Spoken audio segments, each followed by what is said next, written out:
All right.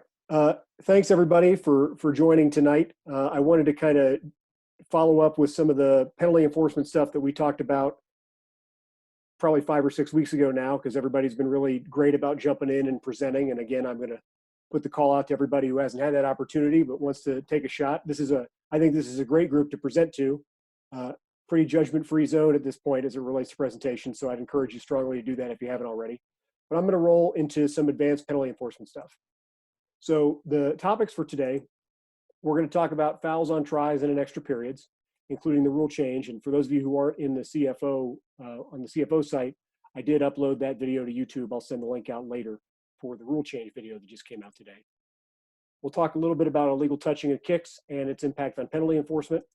We'll talk about our timing fouls, specifically fouls in the last 2 minutes of either half and 10-second subtraction fouls. Couple of unusual enforcement situations. We talked a lot about the basic stuff last time, so I wanted to get into a little bit more stuff that's unusual. And then we're going to talk a little bit about instant replay's impact on penalty enforcement, because regardless of the level that you're working at now, I suspect you all wish to work a game with replay because the semis and the finals at the Division III and the Division II level have instant replay. So it's a good chance to take this extended break period we all seem to have from our regular lives to dive a little deeper into the instant replay rules. So we'll talk about that. And then we'll talk some questions and wrap up.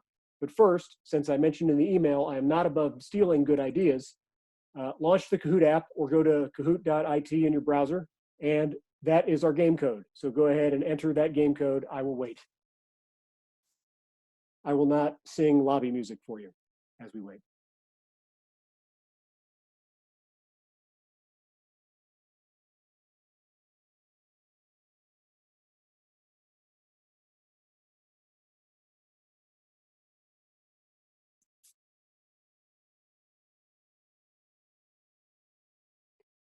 Got up to 4 players so far.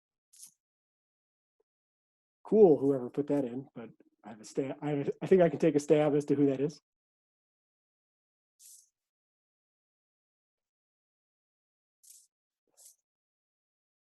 Not Chappelle, also good. All right, I'll leave that up here. We'll keep rolling along, but just jump in if you want to on the Kahoot. So we'll start by talking about fouls on tries and in extra periods. Before a change of possession, pretty straightforward stuff, nothing new for us. Fouls by A are enforced as in any other play with a replay of the down, except that if we're on a try, we have a loss of down foul, the try fails. That hopefully is basic and common knowledge for everybody. Fouls by B also enforced as any other play if it occurs prior to change of possession, with a reminder that personal fouls and unsportsmanlike conduct fouls can be enforced on the try or the kickoff or the succeeding spot in extra periods. All those things are possible, including, as we got clarification in the video today, if a team scores a touchdown on the last time, or as time expires in the fourth quarter, and there's a personal foul by B to be enforced, they could, regardless of the outcome of the try, choose to enforce that penalty to start the extra period, even though we might not know that there's going to be an extra period until the try is either successful or not. So that's a clarification that came through in Steve Shaw's video today. So with that in mind, let's jump right into our first question. All right, hang on, it's loading. The game should kick up on your devices here shortly. All right, question 1. There's our question, and there are what the various answers are. You are now on the clock.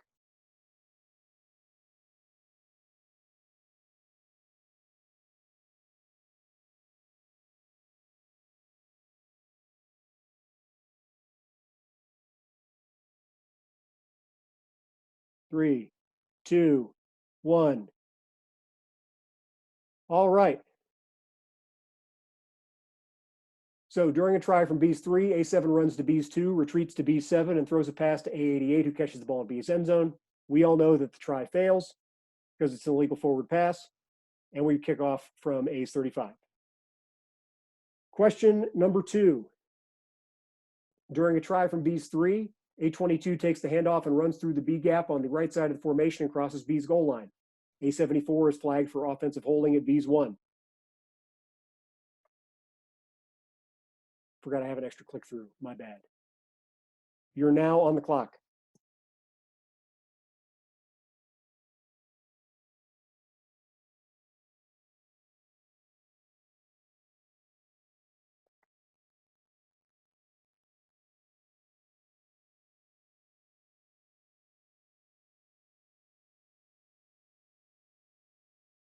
All right, we all nailed that one. We enforce that using the 3-and-1 principle, and we go from there. So we would retry at B's 11.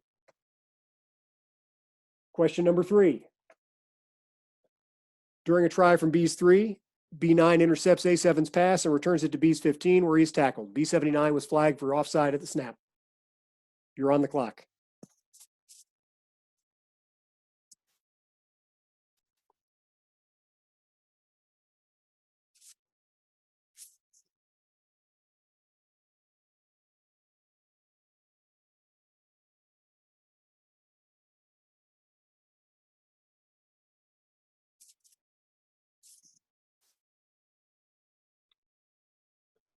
And we know we'd have a retry there because the try failed, because we had that foul prior to the change of possession. Question number 4, easier one, 2 options. During a try from B's 3, A22 runs the ball into B's end zone. During his run, B92 grabs and twists A22's face mask. You're on the clock.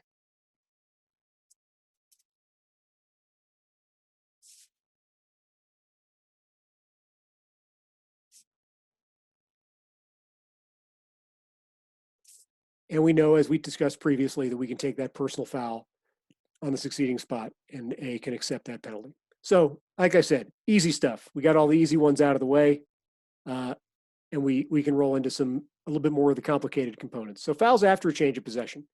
If B didn't get the ball with clean hands, A retains possession. If A fouled before or after B's possession, it doesn't matter. We're still going to offset those fouls at the previous spot. If A didn't foul, they're going to go ahead and accept the penalty for B's foul with enforcement either at the previous spot or the end of the related run, depending upon the outcome of the play. If B did get the ball with clean hands, then we will not repeat the down, and any foul by the scoring team would negate the score. Additionally, the penalty is declined by rule unless it's either an unsportsmanlike conduct penalty or a flagrant personal foul. Fouls which offset could cancel at the succeeding spot with nobody scoring, unless one team committed a flagrant personal foul or an unsportsmanlike conduct foul, in which case there's still no score, but the penalty can be enforced at the succeeding spot. So that would kind of cancel the offset provision in that case.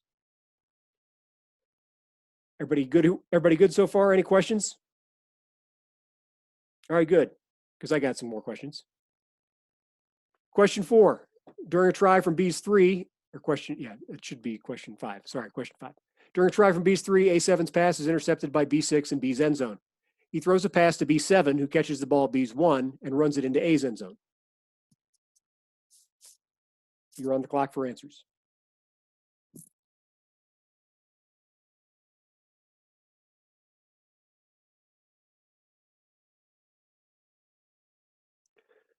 We have B got the ball with clean hands, so that we can enforce that penalty. Well, the penalty is not enforced, but it means that B cannot score. It's one thing to note here, and this is a question that frequently is confusing to people, but it's impossible for B to concede a 1-point safety by penalty on a try if they foul. That penalty is either going to be enforced at the succeeding spot or it's going to go away and be canceled. Any questions on that? All right. Question number 6. First series of the first extra period, 2nd and 10 at B's 25. A7's pass is intercepted by B16 at B's 5.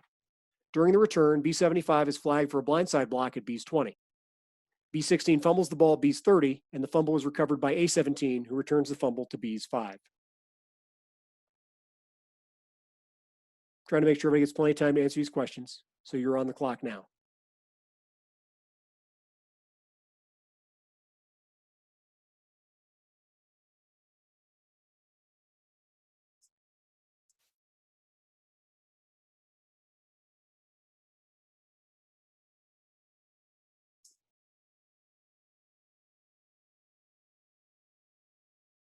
So while that penalty is a personal foul, it's not a flagrant personal foul, which means it won't be enforced after the change of possession. So all that happens here is A's series is over, and we go right ahead into B's series, 1st and 10 at A's 25-yard line. Question number 7. During the first series of the first extra period, 2nd and 10 at B's 25, A7's pass is intercepted by B16 at B's 5. During the return, B75 is flagged for taunting at B's 20. B16 fumbles the ball at B's 30, and the fumble is recovered by A17, who returns the fumble to B's 5.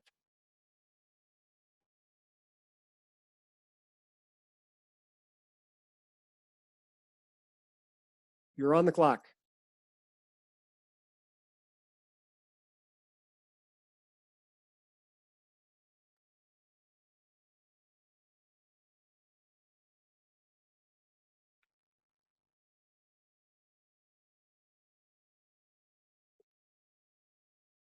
So this penalty we can enforce at the succeeding spot. Again, B doesn't score because they fouled after the change of possession. But since it's an unsportsmanlike conduct penalty, we can enforce that penalty to start B's series and give them first and 10 at A's 40. Questions? All right. Number 8. Again, same situation. First series of first extra period, second and 10 at B's 25. A has 5 in the backfield at the snap. Pass is intercepted by B16 at the 5. During the return, B75 is flagged for taunting at B's 20.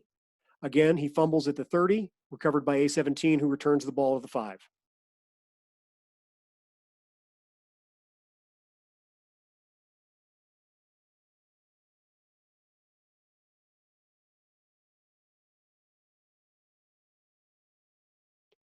And again, we have a foul. We talked earlier about the fact that these aren't necessarily an offset or a cancel because we have a 5-yard foul and an unsportsmanlike foul. So basically, the 5-yard foul goes away, but we still have to enforce that 15-yard penalty for unsportsmanlike conduct or flagrant personal foul from the succeeding spot. Any questions about any of that stuff? All right. Let's move on to illegal touching of kicks. Remember that when A illegally touches a kick, B can elect to take the ball at an illegal touching spot. This option is canceled if there is an accepted penalty for a live ball foul by either team, or if there are offsetting fouls. Also, as a reminder, when A commits illegal touching in B's end zone, the spot of the violation is considered to be B's 20-yard line. If B commits a post-scrimmage kick foul, then the PSK spot is considered to be B's 20. But fouls by A, which are to be enforced from the spot where the dead ball belongs to B, are enforced from the actual dead ball spot and not B's 20 if the penalty is accepted. So those are things to keep in mind as we take a look at what's the most advantageous situation for either the kicking team or the receiving team, depending upon the penalty. So in all the following scenarios, I'll make this clear. In all the following scenarios we're going to talk through, here's the situation we're dealing with. A1 illegally touches the kick, then B1 recovers the loose ball, then B1 fumbles, then A2 recovers B1's fumble. Now, to help you all out, I have created this handy graphic that will be on every screen that there are questions. So we're all on the same page. So you can see we have a kick, we have illegal touching, we have a recovery, we have a fumble, we have another recovery, we have the end of the run. Okay? The yard lines are not going to be important for this. We're just talking through some basic situations so that we all can get on the same page. So if we have the foul that occurs during, the foul is going to occur prior to B1's recovery. It could occur before the illegal touch or after the illegal touch. It doesn't matter. But the foul that we're going to talk about here occurs at some point while the ball still has the status of the kick. So we have a personal foul by B during the kick, and A2 scores a touchdown. A can still keep the points and have the penalty on the try, kickoff, or in extra periods, depending upon the situation. If, however, A2 is stopped short of the goal line, it's still going to be A's ball because since A is in legal possession at the end of the down, the penalty would be enforced from the previous spot. Is that clear to everybody?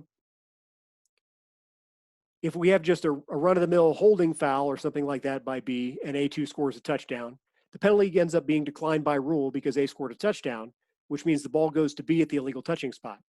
But again, if they're stopped short of the goal line, it's still going to be A's ball because we can enforce that holding penalty at the previous spot and either repeat the down or give A a first down if the yardage accounts for that. Sound good? All right. Now we'll talk about if these are A fouls. Okay, so these are now fouls by A in the same segment. If it's a personal foul by A, then B can either take the ball at the illegal kick or at the illegal touching spot, or they can take A's ball at the previous spot with enforcement of the penalty. because if A scores a touchdown. If A doesn't score a touchdown, then again, they can have the ball at the illegal touching spot or give A the ball back with the penalty from the previous spot. The reason that we can't enforce this penalty from the dead ball spot is because the dead ball in this case doesn't belong to B based upon the diagram on the screen, because B is not in possession at the end of the down. All the same things apply if this were just a holding foul or some other foul by A that is not a personal foul, it's not kick catch interference, etc. So in all of these cases, this could be an illegal formation or whatever. And we could have the same situation with either B's ball at the illegal touching spot or A's ball with the penalty from the previous spot. So we're all clear if the foul occurs in that segment of the play? All right. Now we're going to move the segment here. And we're going to apply the foul during B1's run and fumble, okay? If it's a personal foul by B during B1's run, and A scores a touchdown, A can still keep the touchdown with the penalty enforced at the succeeding spot or on the try or kickoff, et cetera, et cetera. If A2 is stopped short of the goal line, again, it'll now be B's ball because A will probably accept the penalty, or if the penalty and its enforcement is worse for them than giving the ball to B at the illegal touching spot, then they'll just give B the ball at the illegal touching spot. But A cannot have the ball in this case. If it was just a holding foul by B during B1's run, whether they score or don't score is irrelevant because the same penalty enforcement applications apply. Either B can take the ball at the illegal touching spot, or A could enforce the penalty using the 3-and-1 principle. Whichever is worse for B is what A is going to do. Sound good? Great. Now, if we flip that and make those A fouls, in all cases, no matter what A does, no matter what type of foul A commits, that's going to be B's ball, and the penalty could be enforced from the end of B1's run, because that's the enforcement spot for fouls by the team not in possession during a run play. Clear to everybody? Great. Now again, we're going to move the segment or the foul to the segment of A2's run, okay? If these are personal fouls by B and A scores, same as we've had before, still touchdown for A with the penalty enforcement option, try, kickoff, succeeding spot, extra periods, etc. Now the big difference is that if A2 is not or stopped short of the goal line, A can still keep the ball with the penalty enforced to the end of A2's run, or that being the end or the related run spot. The only really bad situation for A here is if B commits some other kind of foul that is not a personal foul during this segment of the play, because in that case, that penalty is declined by rule if A scores, which gives B back the ball at the illegal touching spot. But if A2 doesn't score, even if it's a holding foul, which is unlikely, I understand on this particular segment, but you'll have to take the mental journey with me if you don't mind. Then we would still enforce the penalty from the end of A2's run, and A would stay in possession. If these are A fouls, in all cases, if they occur during A2's run, B is going to want to decline them because accepting them gives the ball to A, which they don't want. And in all cases, they take the ball at the illegal touching spot. Sound good to everybody? All right. I hope you've had that all mastered because now I have more questions. 4th and 5 at A's 40. A5 illegally touches the ball at B's 6. B7 recovers the loose ball at B's 10 and returns the ball to B's 20 where he fumbles. A6 recovers the fumble and runs into B's end zone. During the kick, B17 holds A5. You are on the clock.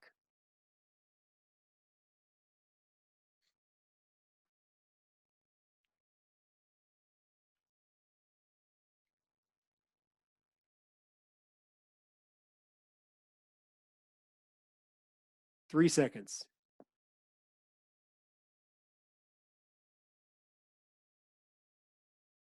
All right. So in this case, we have a foul that meets our post-scrimmage kick enforcement requirements. And since we have illegal touching, we can have this penalty can still be enforced. It is more advantageous for A to penalize B by sticking them from the end of the kick than it is to take the ball at the illegal touching spot by a yard. So that's what they're going to do. Okay. Next question. Again, 4th and 5 at the 40. A5 illegally touches the ball at B6. Again, B7 recovers at the 10 and returns to the 20. where he fumbles. A6 recovers the fumble and runs into B's end zone. During the kick, B17 clips A5. You are on the clock.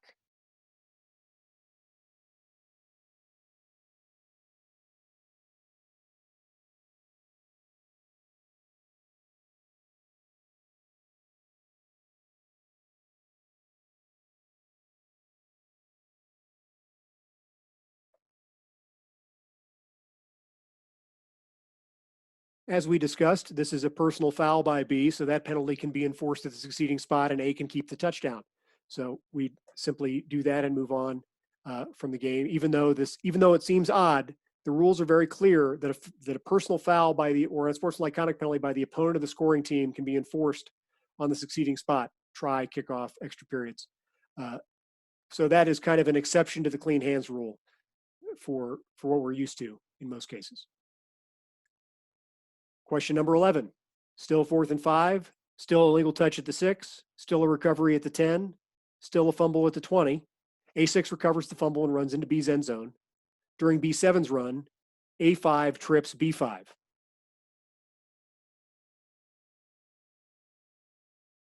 You're on the clock.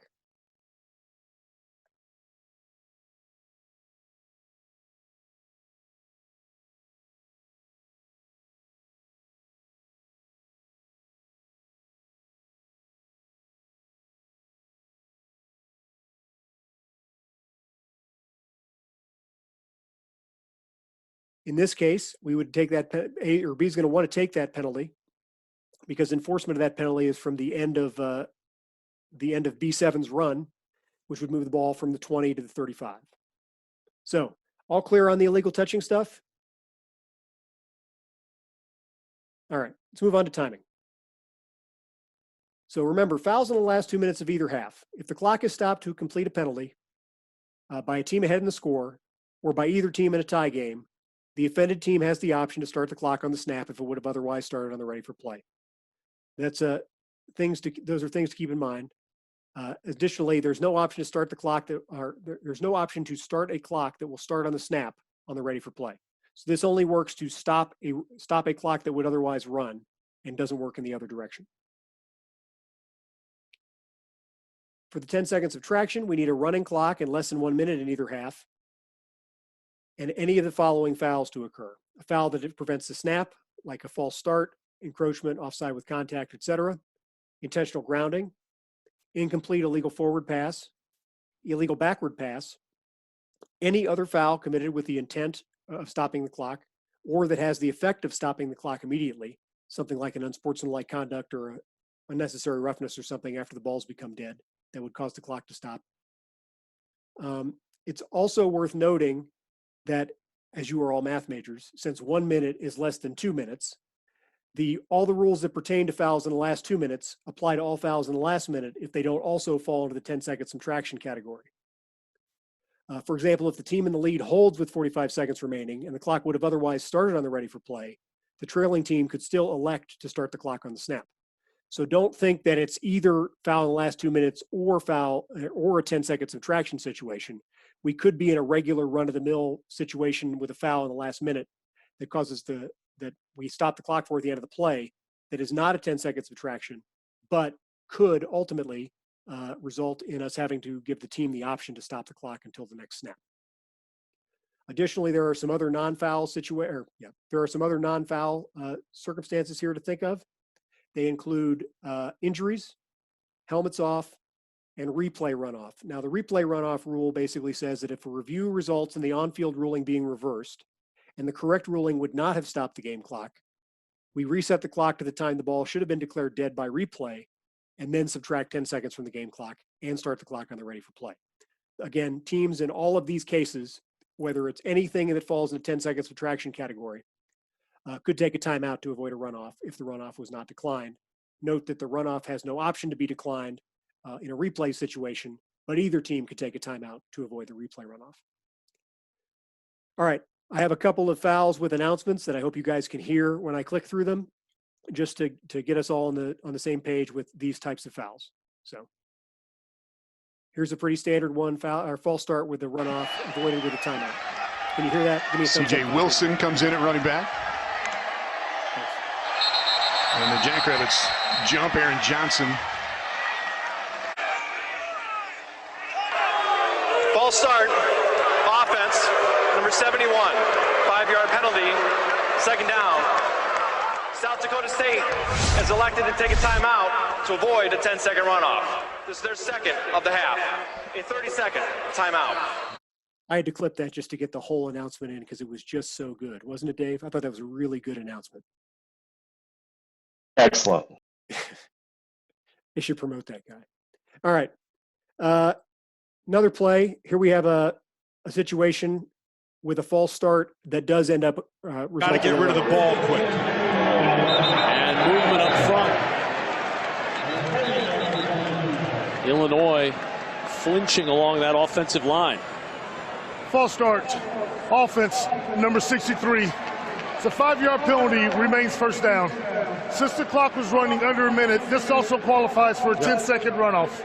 Please reset. Set. Thank you. A little mic cut out there. I promise you, Larry was not trying to do the math to go 42 to 10. He knew it was 32. It just cut out on him. So there's a great example of how the announcement should sound if your microphone works. When we have a situation where we actually have to take the 10 seconds off the clock. The last runoff play I'll show is a intentional grounding foul. Again, a team took a timeout to avoid the runoff. Quarterback, no matter what's going on down the field, and then the secondary, when guys are getting there that easily with the front four.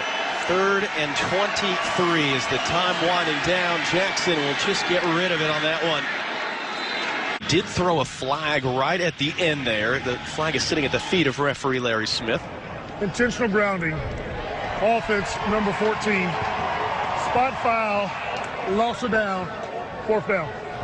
And I think they're saying he got outside the pocket, in which case to avoid the grounding penalty, he would have had to get the ball past the line of scrimmage. I don't believe that he does. Take a timeout to avoid the 10-second. You see the pocket there being tackle to tackle. He ends up escaping to his right here. Oh, he's still in the pocket, so then there was no one to throw to. That's the problem there.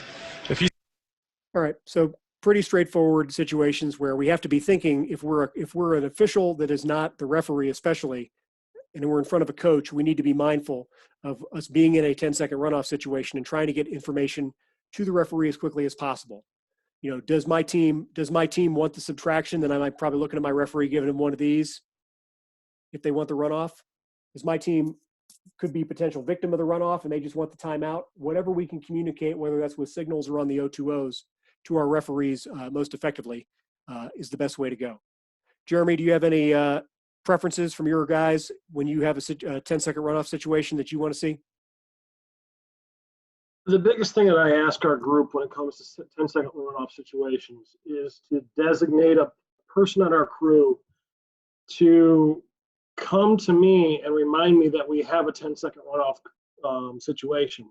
And even if I get on our O2Os or if I tell him, hey, I got this, I know it's a runoff, to continue to come to me and let me know, because what that does is slows me down and slows the rest of our crew down to process everything else we need to process in such a situation, because realizing that you have a runoff is only step one of the entire situation.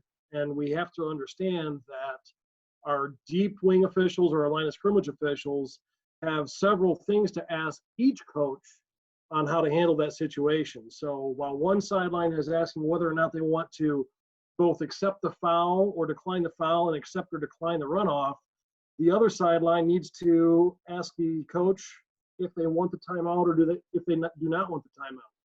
And by slowing myself down and preventing that announcement from going too soon, it gives both sidelines the opportunity to get that information to me so I can look to one sideline, let me know if they're declining it or backing them up, look to the other sideline and see the line of scrimmage official or coach asking for a timeout.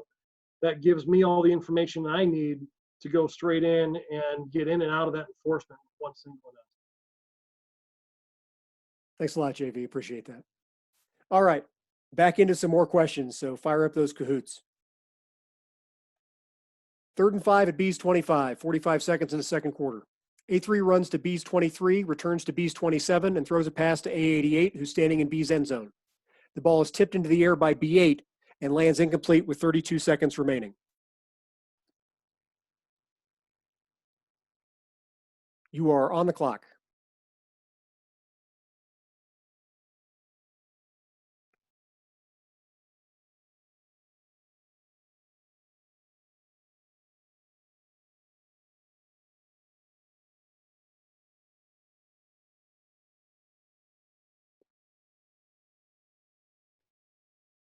So we have an incomplete illegal forward pass here. That foul is eligible for a 10-second runoff, even though there might be some delay and it's not like an illegal forward pass into the ground. The fact that it was an incomplete illegal forward pass does mean that it is eligible for the 10-second subtraction. 3rd and 5 at B's 25, 45-second second quarter. A3 runs to B's 23 where he's tackled with 38 seconds remaining. After the play, A75 knocks B91 to the ground. You're on the clock.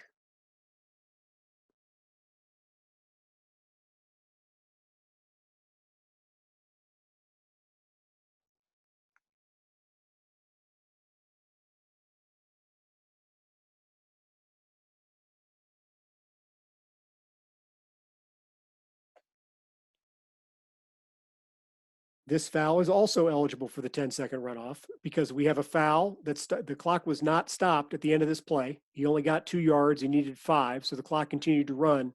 And then as the play ended, we have a foul which ended up stopping the clock. That UNR was a foul that stopped the clock because the clock would not have otherwise stopped. So it is eligible for a 10-second runoff. Any questions on that? Bergotti, I thought the verbiage was a foul that causes the clock to stop immediately.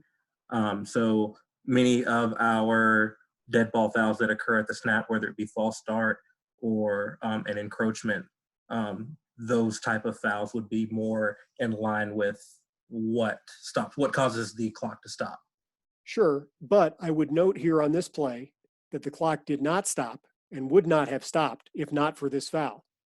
So this foul did have the impact of causing the clock to stop immediately, even though it occurred after the play was over, because the clock would not have stopped otherwise. Make sense? I'm seeing thumbs up, so I'm going to take that as a yes. All right, question number 14. Still 3rd and 5 at the 25, still 45 seconds in the second quarter. A3 runs to B's 19 where he is tackled with 36 seconds remaining. After the play, A75 knocks B91 to the ground. You're on the clock.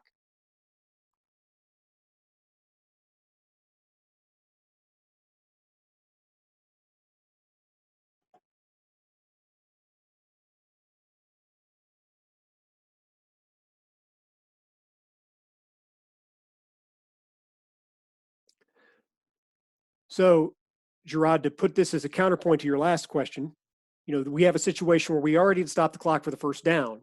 So as a result of that, we have no reason to, the fact that there is also a foul here does not change anything, except that theoretically, if B were the trailing team here, they would have the option to start the clock on the snap as a result of the fact that this is a foul in the last 2 minutes, even though it is not subject to the 10-second subtraction. Any questions about any of that? All right, let's talk briefly about some other unusual enforcement situations. We'll start with the illegal wedge formation. Specifically, this is the exception of our fouls on kick plays by the receiving team before the kick play part actually ends. It's a 15-yard penalty from the spot of the foul or the dead ball spot if the dead ball spot is behind the spot of the foul. So basically, if the return team is unable to get the ball back to the spot of the foul, they're stuck with a larger loss. That is something that is not common for us among our penalty enforcement on kick plays. So I wanted to bring that to everyone's attention. Remember that we have fouls that cause the ball to become dead, specifically our illegal scrimmage kicks, whether it's a kick from beyond the line of scrimmage on a scrimmage kick or an illegal return kick. In either case, that would cause the ball to become dead. It's a 5-yard penalty in both, but the scrimmage kick beyond the neutral zone also carries a loss of down and is always enforced in the previous spot, whereas the return kick is just enforced from the spot of the foul and doesn't carry the loss of down. And I mentioned this briefly when we were starting to talk about the personal fouls and kick plays and all that stuff, but remember that we do have an exception to the clean hands principle that basically states if the team commits a personal foul or unsportsmanlike conduct and turns the ball over and their opponent scores, then that penalty does not have to be declined for the team to keep the points. And in such a case, they could keep the points and have the personal foul or unsportsmanlike conduct penalty enforced on the try, kickoff, or succeeding spot in extra periods. All right, more quiz questions. 2nd and 6 at A's 40. A1's pass is intercepted by B7 at B's 45 and returned for a touchdown. Prior to the interception, A65 holds B71 at A's 38, and during the return, B7 taunts A81 at A's 5.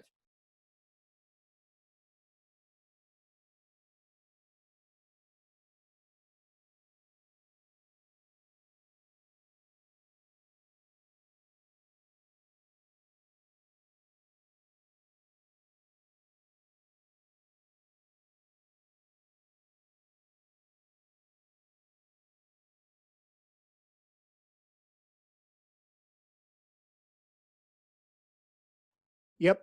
So this is a clean hand situation. B can decline A's holding foul and keep the ball with enforcement of the penalty for the unsportsmanlike conduct penalty, which is a live ball foul. Question 16. 2nd and 6 at A40. A1's pass intercepted by B7 at B's 45 and returned for a touchdown. Prior to the interception, A65 clips B71 at A's 38-yard line.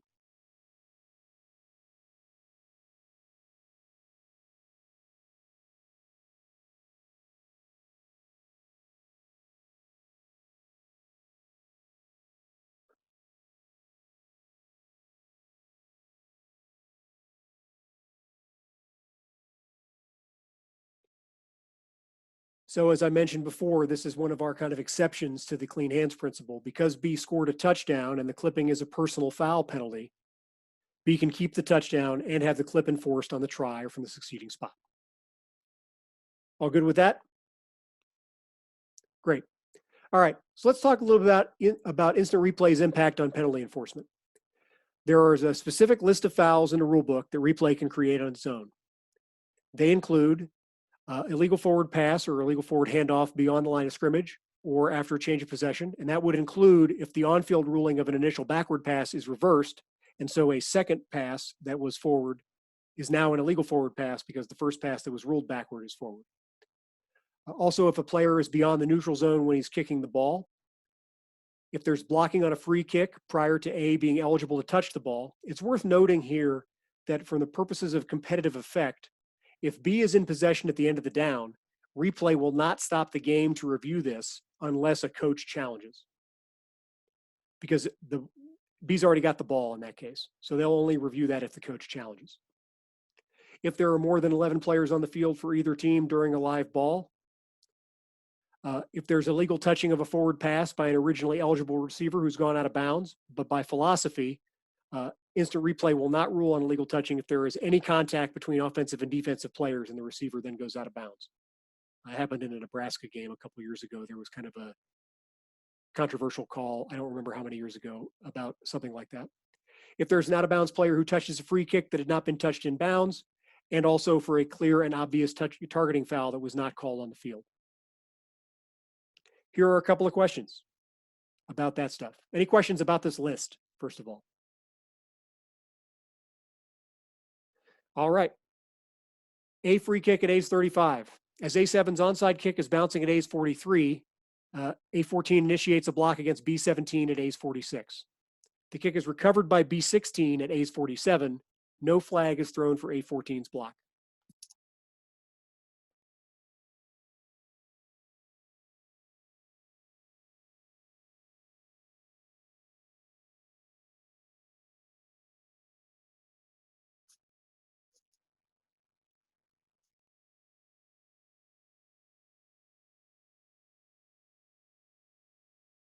As I mentioned, we have a foul here that's clear. However, the competitive effect here is not that the wrong team has the ball as far as replay is concerned. So they will not review this unless there's a challenge by a coach.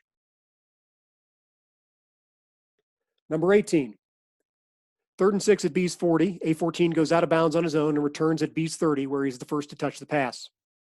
Prior to his touching the pass, B8 contacts him early, and the field judge throws a flag for defensive pass interference as the pass falls incomplete. No on-field official observes A14 go out of bounds.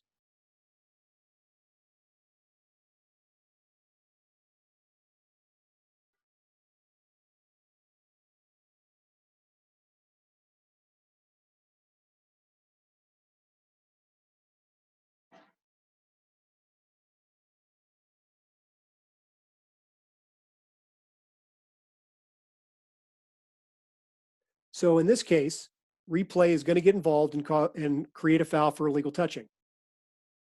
Because the review is going to it's going to indicate that the receiver was originally ineligible, we basically are going to end up picking up the DPI flag because there is no DPI. Does that make sense?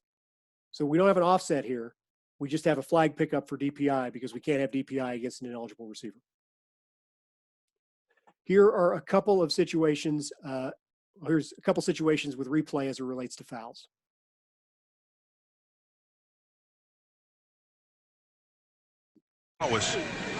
That this Northwestern offense is showing now. We're going to watch the option. The numbers on the rookie, they're good, but he does have the one interception. And he doesn't need to go to the right side.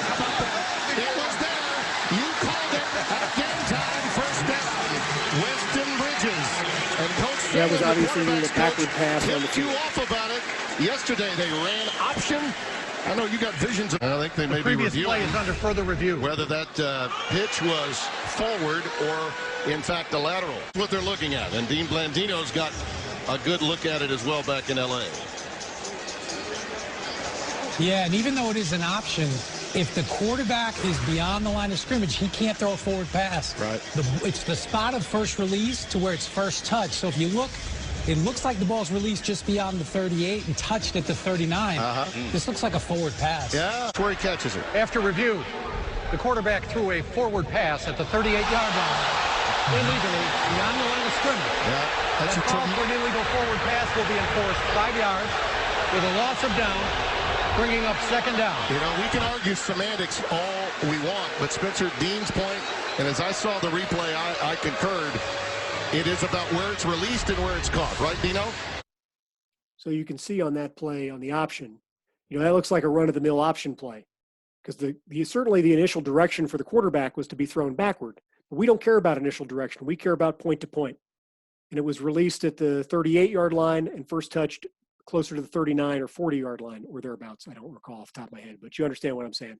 So we can't rule that. We shouldn't be punching back on an option play until that ball has been touched by the back, not necessarily when it's released and appears to be going backward. The next play here is a targeting foul that replay created. Which is a slant and go. Fake the slant, take the double move. Pressure up the middle. Wassing hangs in there, finds his man. Open receiver on the first down. Jalen Hall came free and multiple flags thrown in. After the play, unsportsmanlike conduct, his first, number 19 on the defense, half the distance to the goal, first and goal. All right, so that's Willie. So you'll notice we did not have targeting call on the field on that play. We just had an unsportsmanlike conduct penalty.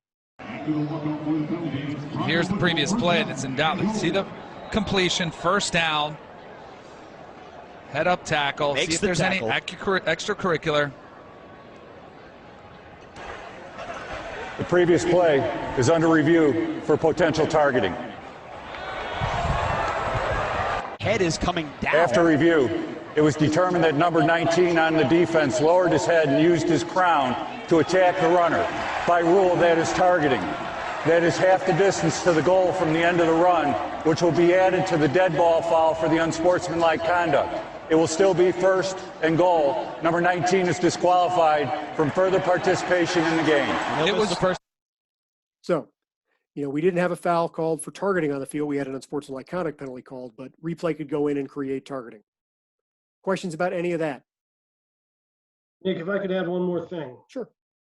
I know we're diving deep in the replay here, and it may or may not apply to your games in August or September, but hopefully sooner or later replay is going to apply to everybody on this call. When it comes to targeting reviews, you heard Greg in this instance come back and make another announcement to say the previous play is under further review for potential targeting. I'd recommend to take that one step farther. If you're working a game with replay, you're working a game that's usually on TV or a webcast or something. And if you come back and say the previous play is under review for potential targeting action by number 9 of the defense, that tells not only the crew, the teams, and the fans what's going on, but also TV.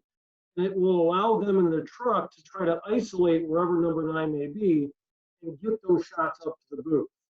Because if we don't have a targeting flag down in the field, the TV truck might not know exactly what to look for. So to give them that extra little bit of information, and if you can get the number from the 020, or once you get to the headset and they say, hey, we're looking at targeting by number 9, get off the headset again and make another announcement to let TV know that's what you're looking at. So the replay booth can get those isolated. Yeah, I do find that to be real helpful, at least for us and also I think to Jeremy's point, that's really more for referees, but for us, it's super helpful to get that information from the replay booth in the 020 so I can tell a coach what's happening.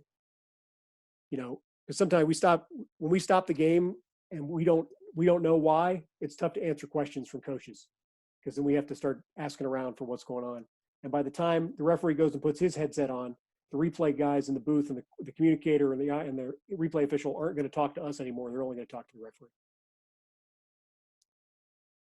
Wrapping up our replay conversation, there are fouls that the replay can create based on what the referee announces. These are not fouls that they could create otherwise, but specifically based on an announcement of the referee. Illegal, ineligible downfield, OPI, DPI. If there is an announcement that there is no foul for that action because the pass is either touched behind the line of scrimmage or tipped, replay can come in and reverse that because of the announcement. Replay can't just create these fouls out of whole cloth, but if I announce that there is no foul for offensive pass interference because the pass was tipped by number 97, and replay can prove that number 97 didn't tip the pass, replay can come back and we can put that flag on the field.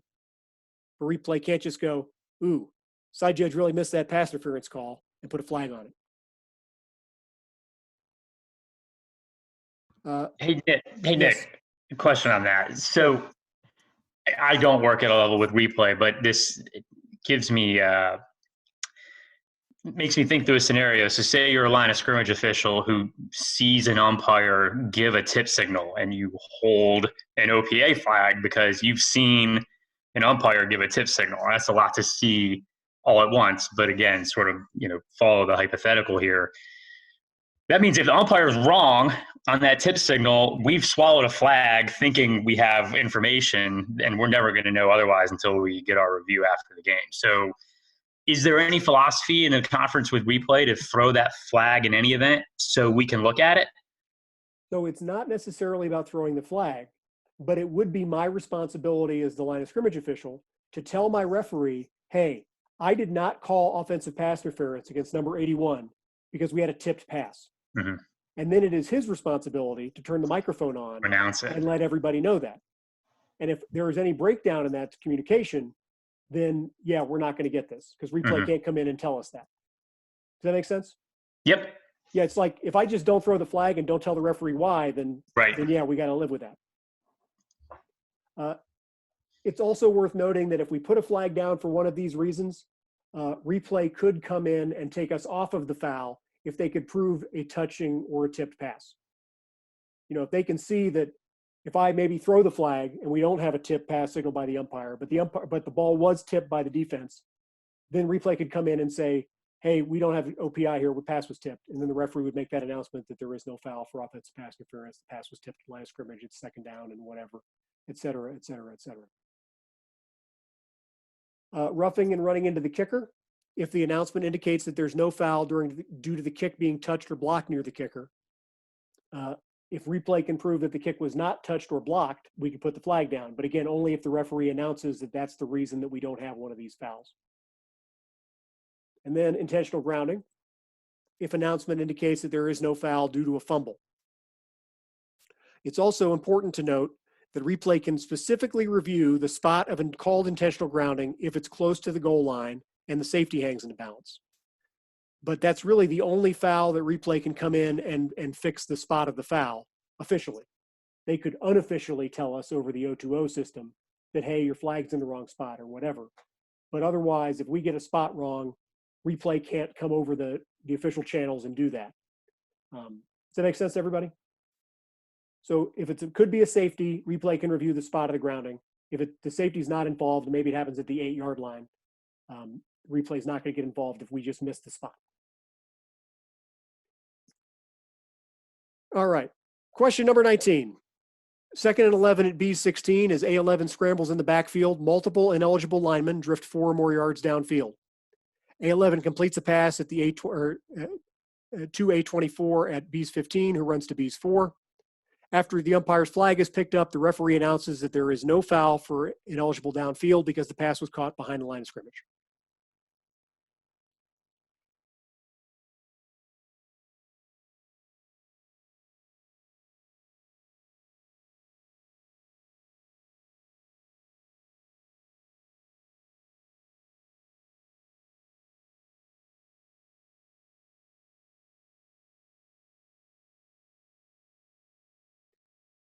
As we discussed, based on that specific verbiage, we could have replay come in and create that foul. And here's an example of a play that you've probably all seen before if you've watched some of my other videos that I put in. But the purpose here is not for us to get to the result, but to make sure that we understand what the referee's announcement has to sound like.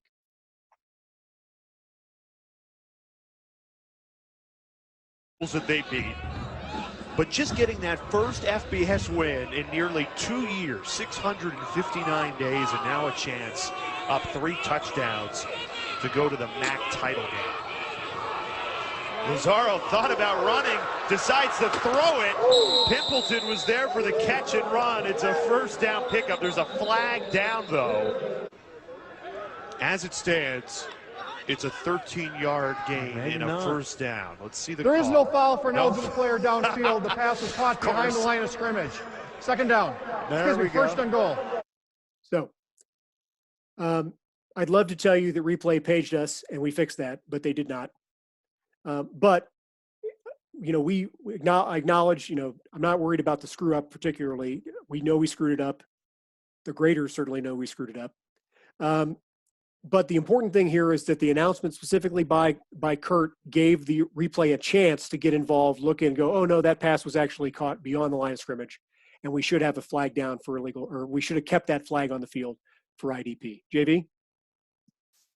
Even if we're not working a replay game, these announcements can go a long way with game management, crew perception, and the overall selling of a call. So don't treat these mechanics and these suggestions just that they might apply to a game with replay. Every little bit of information that you can supply to your referee on plays like this, plays such as DPI, roughing running into the kicker, because a ball was tipped, not tipped, behind the line, beyond the line, will go miles. If you can get your referee to just hop on the microphone and say there is no foul for defensive pass interference because the ball was tipped prior to the contact occurring, the ruling on the field is an incomplete pass, it's 3rd down. So yes, that helps in replay to create fouls or take us off fouls, but that will also help your crews in your overall perception and ability to be able to manage the game as well. So incorporate these suggestions in your games as well, as much as you can. Try to get that information to your referees. Thanks, JV. All right, 2 more questions. 3rd and 12 at B's 40. As A7 is going to the ground at B's 49, the ball comes free from his hand. It is recovered by A75 at B's 41, who runs to B's 25 before being tackled. The referee makes no announcement. Replay indicates that A7's hand was moving forward when the ball came out, and since there were no eligible receivers in the area, intentional grounding is the correct ruling.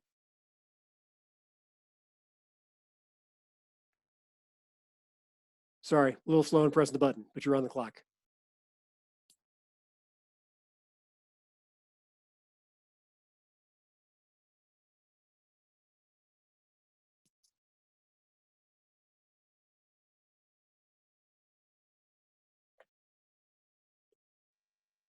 So without the referee's announcement, replay is very limited in what it can do.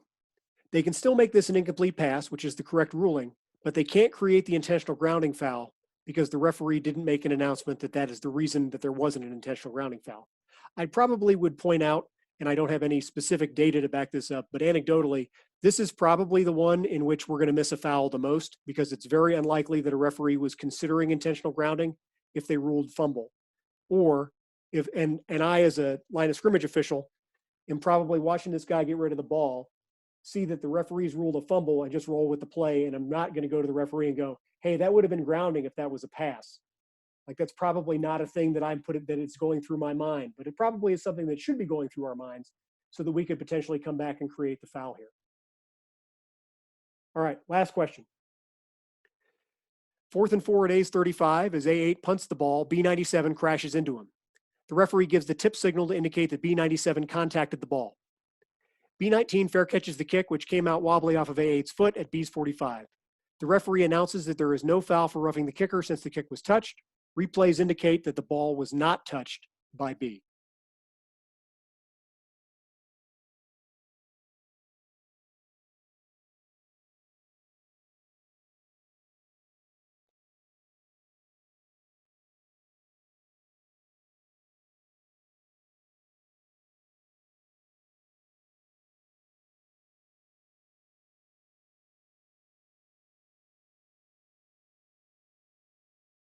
So in this case, because of that specific announcement, replay can come in and create a foul for roughing the kicker because of the referee's announcement. Does it make sense to everybody? Again, without the announcement, replay can't get involved here. So the winner of the headshot of me autographed, who's it going to be?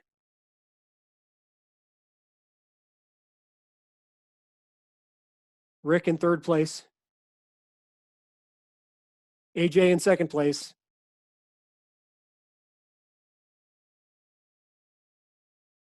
Valentine, I'll make sure I get that. I'll make sure I get it nice and glossy for you.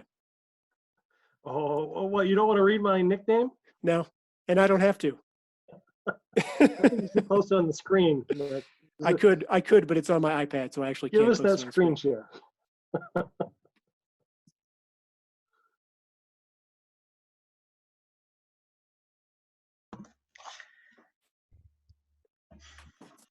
That's as good as it's going to get. All right, guys, that's all I got. It's been about an hour. Anybody have any questions, comments, concerns, feedback? Gotti, do you have these plays posted to your YouTube page? They are. I will send the link out. They're in a playlist. They're in a playlist, so I'll send it out.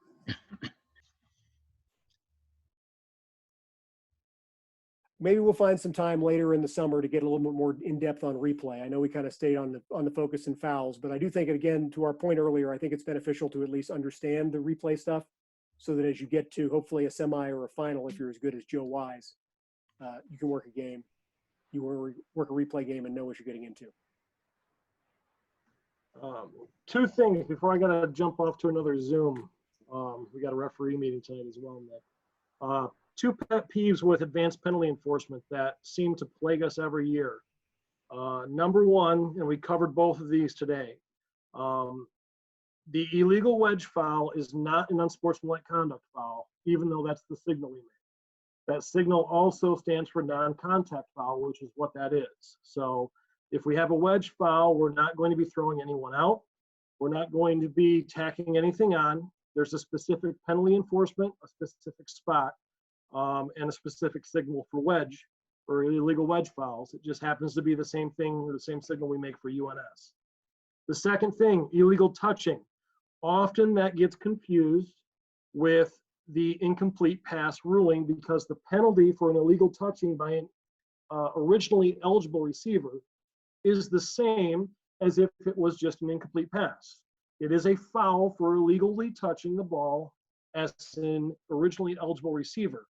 The penalty for that foul is loss of down at the previous spot.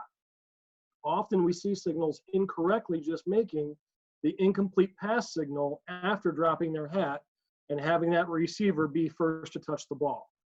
That's incorrect. The correct mechanic is to drop the hat, then drop the flag, and report the foul. Why? Because that foul can also potentially offset any type of defensive foul that occurred during the play. Defensive holding, defensive offsides. If that happens, you have a live ball foul by the offense and a live ball foul by the defense will offset in replay. So just thinking that it's an incomplete pass because that's what the result after the penalty will be is incorrect, and a lot of us will end up losing that potential for an offset as a result. Make sure we handle those 2 potentially confusing and advanced penalty enforcement. Thanks, JP. As you can see on the screen, I posted the schedule of our upcoming conference call presentations. Dave Siegel, I think, is going next week to do a presentation on quality calls and philosophy. I really hope if you guys haven't already signed up, that you have been encouraged by some of the presentations you've seen to just, put yourself out there and don't be afraid to give a presentation. So, if you see some topic that you don't feel like has been covered and you want to give it a shot to cover, because maybe you want to talk about this at a local association meeting, wherever you are, or a rules study group meeting or whatever, I think this is a great group for you to run a test drive of that by. So don't hesitate or be afraid to sign up. Otherwise, we have a Monday call to discuss the 2 CFO West tests. Dave's next week. I will send out things as they come available to me. I'll make sure that the email goes out tomorrow morning with the playlist of the plays that I showed for some people, as well as the recording of this call. But if there isn't anything else, guys, I really appreciate you joining tonight, and I hope you have a great rest of your week, and I look forward to seeing everybody on Monday. Thanks, Great guys. presentation, Nick. Thanks. Really good. Thank you all. See ya. Thanks, Nick.